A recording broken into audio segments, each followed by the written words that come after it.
अस्सलाम वालेकुम, welcome to CS पे मुजाहिद। स्टूडेंट C++ के कोर्स में हमारी आज की डिस्कशन होगी कि स्ट्रक्चर की इनिशियलाइजेशन क्या होती है। बेसिकली हम स्ट्रक्चर का इनिशियलाइजेशन से मुराद ये है कि हम स्ट्रक्चर के जो वेरिएबल डिक्लेयर करवाते हैं, अगर हम उनके अंदर हमने कोई डाटा स्टोर करवाना हो तो वो हम किस तरह करवाते हैं। देखिए, जैसे कि हमने लास्ट लेक्चर में बात की कि स्ट्रक्चर हमारे पास इसका मकसद ही यही है कि हम डिफरेंट डाटा टाइप से ले और उनको मिला के हम एक डाटा टाइप्स बना देते थे जिसको हम स्ट्रक्चर कहते थे, और उसको इस्तेमाल करते हुए आगे उसके वेरिएबल डिक्लेयर करवाते हैं और वेरिएबल के अंदर हम डिफरेंट डाटा जो कि है स्टोर करवाते हैं।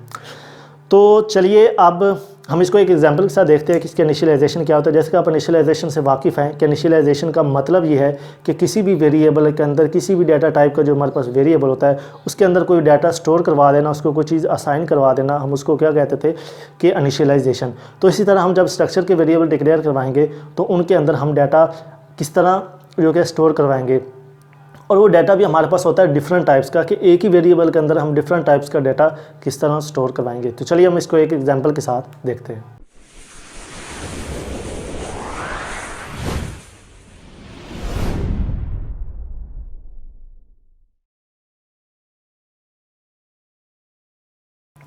स्टूडेंट्स, हम यहाँ पे एक प्रोग्राम लिखते हैं कि सबसे पहले मैं क्या करता हूँ कि यहाँ पे एक स्ट्रक्चर बना लेता हूँ कि मेरे पास एक स्ट्रक्चर है, वही लास्ट वाली हम एग्जांपल लिखते हैं स्टूडेंट की।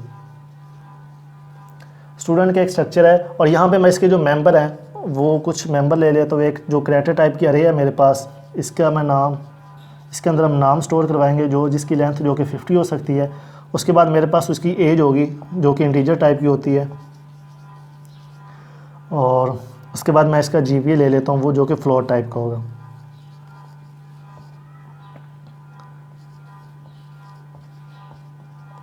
और लास्ट में ये कर्ली ब्रेस और लास्ट में लगा देते हैं हम सेमी कोलन। ये हमारे पास बेसिकली क्या है कि हमने एक डाटा टाइप जो कि डिफ़ाइन कर लिया, एक स्ट्रक्चर डिफ़ाइन कर लिया है। अब हमने इसके वेरिएबल्स को डिक्लेयर करवाना है और उनको कोई वैल्यूज़ असाइन करवानी है, और वो वैल्यूज़ भी डिफरेंट टाइप्स की होंगी।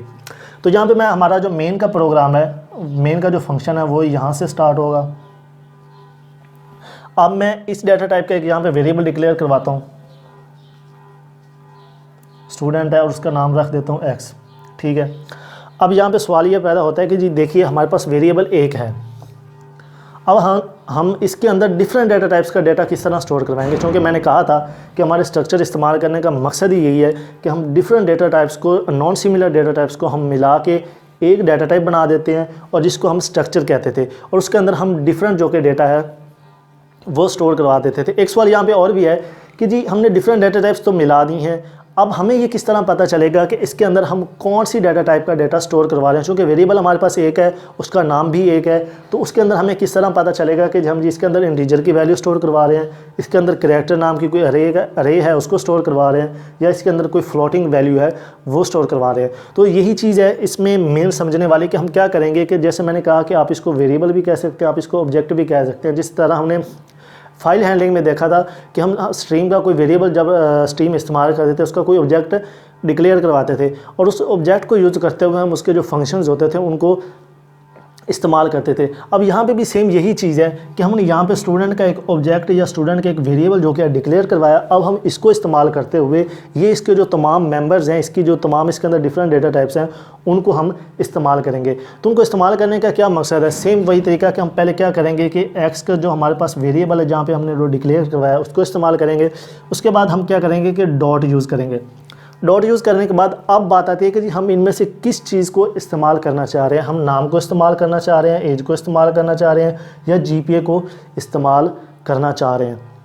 फ़र्ज़ करें कि मेरे पास ये नाम का जो है, मैं इसके अंदर कोई नाम स्टोर करवाना चाह रहा हूँ, तो मैं क्या करूँगा कि यहाँ पे ये नाम जो कि था हमारे पास वो यूज़ करूँगा, इसकी हमारी जो लेंथ दी हुई थी, और इक्वल का साइन करके। इनिशियलाइजेशन का सेम वही तरीका है जो हमारे पास आम वेरिएबल का होता था।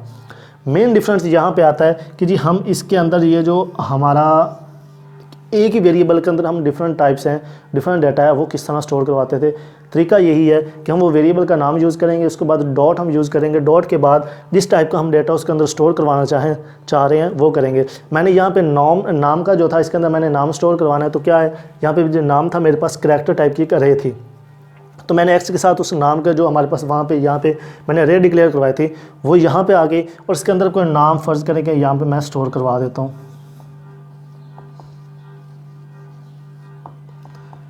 और लास्ट में लगा देता हूँ सेमीकोलन। इसी तरह आप फ़र्ज़ करें कि इंटीजर एज स्टोर करवाना चाह रहे हैं, तरीकाकार यही है कि आप यही एक वेरिएबल यूज़ करेंगे, उसके बाद डॉट, उसके बाद एज इक्वल का साइन, आप 20 जो कि इसके अंदर स्टोर करवा दें। अब आप इसके अंदर जीपीए स्टोर करवाना चाहते हैं तो फिर क्या करेंगे आप, एक्स डॉट जीपीए और 3 पॉइंट फ़र्ज़ करें कि आपको 50 है तो आप इसके अंदर ये कर देंगे। तो ये इसकी होगी इनिशियलाइजेशन। सेम तरीकाकार यही है कि हम एक वेरिएबल डिक्लेयर करवाएंगे और उस एक वेरिएबल को इस्तेमाल करते हुए उसके अंदर हम डिफरेंट जो कि हमारे पास टाइप्स हैं, डिफरेंट हमारे पास डाटा टाइप हैं, वो डिफरेंट डाटा टाइप का डाटा जो कि हम एक ही वेरिएबल अंदर स्टोर करवाएंगे। तो हमारा स्ट्रक्चर का मकसद ही यही होता है कि डिफरेंट डाटा टाइप्स के जो कि हमारी वो एज आ एक वेरिएबल के तौर पे हम उनको इस्तेमाल कर सकते हैं। उनको मिला के हम जब एक डाटा टाइप बनाते थे तो हम उसको स्ट्रक्चर कहते थे। अब स्ट्रक्चर का हमने यहाँ पे वेरिएबल डिक्लेयर करवाया। अब ये रेफ़र किस चीज़ को करता है कि जो हमने इसके मेंबर लिखे हैं, जो मेंबर हमने यूज़ किए हैं, ये उस हर मेंबर को जो कि रेफ़र करेगा। हम उस हर मेंबर तक जो कि उसकी एक्सेस हासिल कर सकते हैं यूजिंग दिस वेरिएबल। एक तरीकाकार तो हमारा ये है कि हम इन तीनों को अलग-अलग जो कि हमारे पास डिफरेंट मेंबर्स थे, डिफरेंट डाटा टाइप्स थे, हम उनको अलग-अलग जो कि इनिशियलाइज़ करवा सकते हैं। अब अगर बात ये भी आती है कि अगर हम इनको अरे की तरह एक ही लाइन में, एक ही स्टेटमेंट में इनिशियलाइज़ करवाना चाहें तो वो किस तरह करवाएंगे। उसका तरीका क्या होगा कि हम ये वेरिएबल का नाम इस्तेमाल करेंगे, इक्वल का साइन, उसके बाद हम करली ब्रेस इस्तेमाल करेंगे और इस करली ब्रेस के अंदर हमारे पास जो डाटा होगा वो हम स्टोर करेंगे। अब सवाल ये पैदा होता है कि हमारे पास डिफरेंट डाटा टाइप्स हैं तो हम उनको तरतीब किस तरह लिखेंगे। जिस तरह आपने यहाँ पे तरतीब दी है, आप सेम इसी तरह इसकी जो कि तरतीब है वो रखेंगे। पहले हमने नाम है जो कि हमारे पास करैक्टर टाइप है, तो आपको पता है कि जब हमारे पास करैक्टर टाइप की कोई अरे होती है उसके अंदर हम कोई स्ट्रिंग वगैरह जो कोई नाम या कोई भी करैक्टर लिखते हैं तो हम उनको क्या करते थे, डबल कोट्स के अंदर लिखते थे। तो हम क्या करेंगे कि डबल कोट्स के अंदर हम नाम लिखेंगे। नाम लिखने के बाद हम क्या करेंगे कि इनको कॉमा के ज़रिए सेपरेट करेंगे। कॉमा के ज़रिए सेपरेट करने के बाद हमारी दूसरी डाटा टाइप थी इंटीजर एज की, तो अब यहाँ पे क्या करेंगे कि एज लिखेंगे, तो जो कि एज हमारी है वो है 20। उसके बाद फिर आप कॉमा लगाएंगे। उसके बाद हमारा जीपीए था वो क्या था, फ्लोट 3.5 लगा के आप लास्ट में क्या करेंगे, ये इसकी कर्ली ब्रेस क्लोज कर दें और लास्ट में सेमीकोलन लगाएंगे।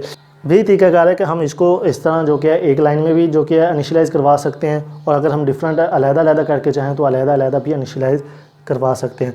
अब इसमें एक और चीज़ भी है कि अगर आप जहाँ पे जब इस वेरिएबल को डिक्लेयर करवा रहे होते थे तो यहीं पे भी आप इसको इनिशियलाइज़ करवा सकते हैं। तो उसका क्या तरीकाकार है कि आप स्टूडेंट डाटा टाइप लिखेंगे, उसके बाद वेरिएबल नेम और उसके बाद इक्वल का साइन, उसके बाद इसके अंदर आप कर्ली ब्रेस का यही तरीकाकार, ये चीज़ जो हमने यहाँ पर लिखी है आप यहाँ पर लिखेंगे तो यहाँ पर भी इसकी इनिशियलाइजेशन हो जाएगी। तो स्टूडेंट्स यही हमारा आज का टॉपिक था कि जब हम स्ट्रक्चर के वेरिएबल बनाते हैं तो उन वेरिएबल्स को हम इनिशियलाइज़ किस तरह करते हैं। इनका तरीकाकार बिल्कुल सेम है जिस तरह हम पहले के वेरिएबल जो के थे उनको इस्तेमाल कर रहे थे, उनको इनिशियलाइज़ कर रहे थे। फ़र्क यहाँ पे इतना आता है कि यहाँ पे हमारे पास डिफरेंट डाटा टाइप्स होती हैं और एक वेरिएबल होता है। तो एक वेरिएबल को यूज़ करते हुए हमने डिफरेंट टाइप का डाटा स्टोर करवाना होता है और डिफरेंट टाइप का जब हम डाटा स्टोर करवाएंगे तो उसका तरीका क्या ये कि जो कि हमने वेरिएबल डिक्लेयर करवाया उसके साथ हम डॉट का साइन इस्तेमाल करके फिर हम इन मेंबर्स में से जिस टाइप का डाटा स्टोर करवाना चाह रहे होते हैं वो नाम यहाँ पे यूज़ करते हैं और उसके साथ हम उसको इक्वल के साइन के साथ जो कि हमारा वैल्यू हम उसको असाइन करवा देते हैं। तो आप एक लाइन में चाहें तो भी असाइन करवा सकते हैं, अलग-अलग चाहें तो भी असाइन करवा सकते हैं। तो आज का हमारा लेक्चर इतना ही था। अगर आपको कोई कन्फ्यूजन है, कोई आपकी प्रॉब्लम है, किसी पॉइंट की आपको समझ नहीं है तो आप कमेंट सेक्शन में जो कि उसको ज़रूर डिस्कस करें। तो इंशाल्लाह नेक्स्ट वीडियो में मिलते हैं। अल्लाह हाफ़िज़।